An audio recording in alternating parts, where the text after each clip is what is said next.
আসসালামু আলাইকুম রহমতুল্লাহি ওয়াবারাকাতুহু। আশা করি আল্লাহর রহমতে আপনারা সকলেই ভালো আছেন, আমিও ভালো আছি।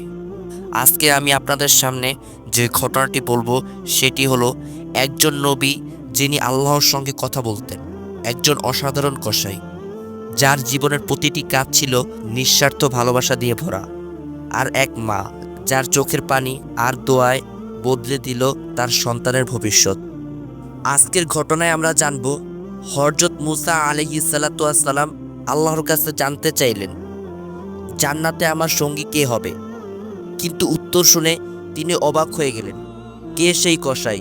কি এমন কাজ করেছে সে যে জান্নাতে নবীর সঙ্গী হওয়ার মর্যাদা পেল? চলুন জেনে নেই এক চমৎকার হৃদয় ছোঁয়া ঘটনা।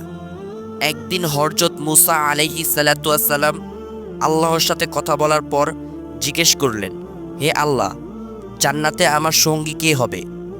আল্লাহ তাআলা হযরত মুসা আলাইহিস সালাতু ওয়াস সালামকে বললেন, ফুলানি শহরে যাও, সেখানে একজন কসাই আছে, সে তোমার জান্নাতি সঙ্গী। হযরত মুসা আলাইহিস সালাতু ওয়াস সালাম অবাক হলেন। তারপর বললেন, একজন কসাই আমার জান্নাতের সঙ্গী হবে? তারপর তিনি খুব আগ্রহ নিয়ে সেই শহরে গিয়ে ওই কসাইয়ের দোকানের সামনে পৌঁছালেন। তিনি কিছু সময় কসাইয়ের কাজকর্ম দেখলেন, এরপর তাকে বললেন, ভাই, আমি অনেক দূর থেকে এসেছি, অতিথি হিসাবে আজ রাতটা তোমার বাড়িতে থাকতে চাই। কসাই সম্মান দেখিয়ে হযরত মুসাকে নিচের ঘরে নিয়ে গেল।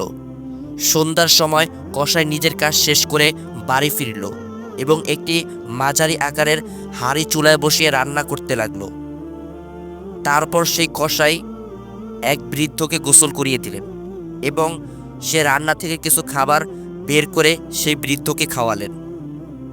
হযরত মুসা আলাইহিস সালাতু ওয়াস সালাম অবাক হয়ে দেখলেন, বৃদ্ধা খাবার খাওয়ার পর ঠোঁটে কিছু বিড়বিড় করে বললেন। মুসা আলাইহিস সালাতু ওয়াস সালাম কসাইকে জিজ্ঞেস করলেন, এই বৃদ্ধা কে? কসাই বলল, তিনি আমার মা, আমি প্রতিদিন তাকে নিজ হাতে খাইয়ে দেই এবং গোসল করিয়ে দেই। মুসা আলাইহিস সালাতু ওয়াস সালাম বললেন, তিনি খাবার খাওয়ার পর কি বললেন?